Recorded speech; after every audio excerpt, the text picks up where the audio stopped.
Depuis l'apparition du Jump Drive, l'exploration est devenue l'une des activités les plus intéressantes pour l'humanité.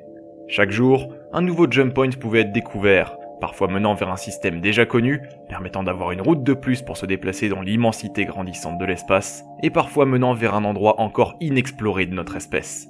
Certains de ces nouveaux systèmes pouvaient se trouver certes sans trop d'intérêt, mais la majorité de ces découvertes participèrent à l'expansion de l'humanité. Nouvelles planètes à coloniser, lunes à exploiter et jump points à trouver.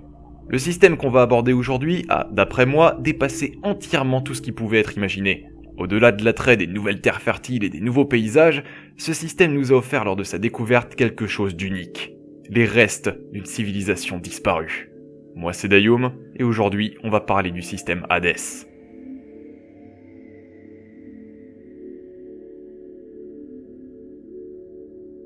Loin des découvertes grandioses des temps passés, Hades a dû attendre quelques années après son identification initiale pour être mis devant les yeux du grand public. L'équipage du Mary Crow furent les premiers à tomber sur le système en 2515, mais n'annoncèrent pas leur découverte directement. Le vaisseau qu'ils pilotaient étant rempli de moteurs à fusion volée, présenter ce nouveau système au gouvernement aurait pu leur poser quelques problèmes. 19 ans plus tard, Jake Taps, ancien navigateur du Crow et seul membre de l'équipage survivant, se trouva entièrement ruiné. Pour pouvoir alimenter son addiction au slam, une drogue sous forme de gaz s'apparentant à la morphine, il venda les données de navigation de son vaisseau, faisant connaître au public l'existence de ce tout nouveau système. Lors de l'exploration initiale par la société Dynamo, Hades n'avait pas vraiment grand chose pour garder l'attention. Une étoile en fin de vie, aucune zone verte réduisant toute tentative de terraformation au néant, et 3 planètes et demie, soit avec une atmosphère toxique, soit juste sans atmosphère. Mais ce manque d'intérêt durera pas longtemps.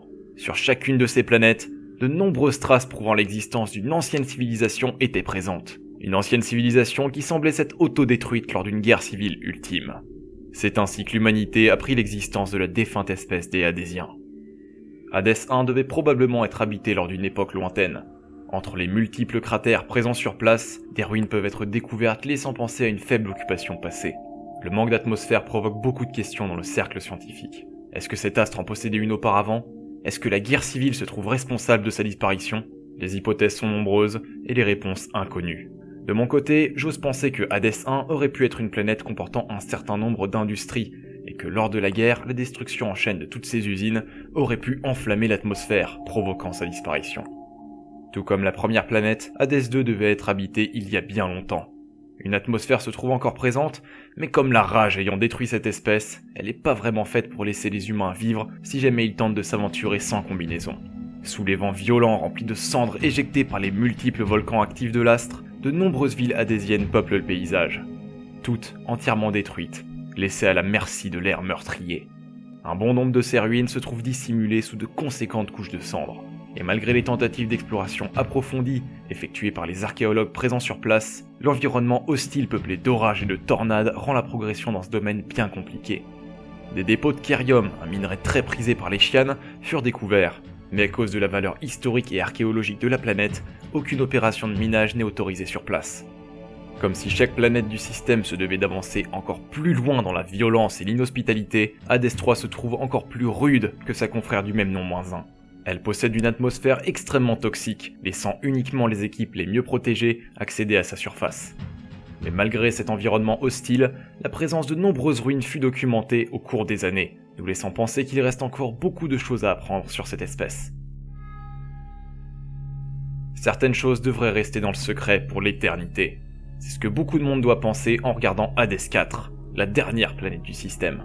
Au-delà des ruines pouvant encore être présentes sur sa surface, Hades 4 est en elle-même une ruine gigantesque, un astre scindé en 2 morceaux bien distincts par une arme d'une puissance incommensurable, l'apogée d'une guerre civile ayant ravagé une espèce entière. Cette arme, quelle que soit sa forme, quel que soit son fonctionnement, devrait rester dans le secret le plus complet pour le bien de l'humanité et des espèces encore existantes.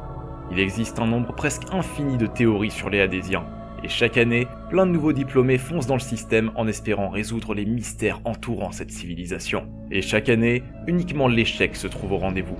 Mais ça veut pas pour autant dire que cette espèce est une énigme tout entière.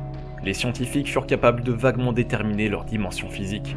Basés sur l'architecture des ruines et sur des restes de squelettes, les Hadésiens devaient être des créatures possédant un torse massif, de nombreux fins appendices, nombre variant en fonction de l'Hadésien, une paire de longs bras et de multiples jambes pour compléter le portrait.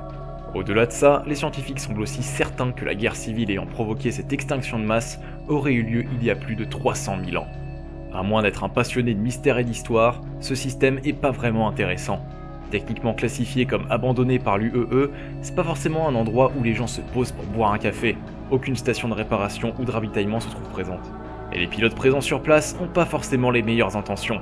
Entre ceux tentant de protéger la valeur archéologique des planètes, menaçant toute personne vaguement suspecte, et les hors-la-loi tentant de sortir des artefacts illégalement du système, c'est pas le meilleur endroit pour se faire des amis ou pour faire du commerce. Toute ressource venant d'Hadès se verra considérée comme de la contrebande par l'advocacy. En plus de cette ambiance loin d'être chaleureuse, de nombreux voyageurs laissent entendre que le système se trouve hanté. Une sorte de fantôme nommé le cryptide d'Hadès aurait été aperçu par des humains, des banous et aussi des chianes.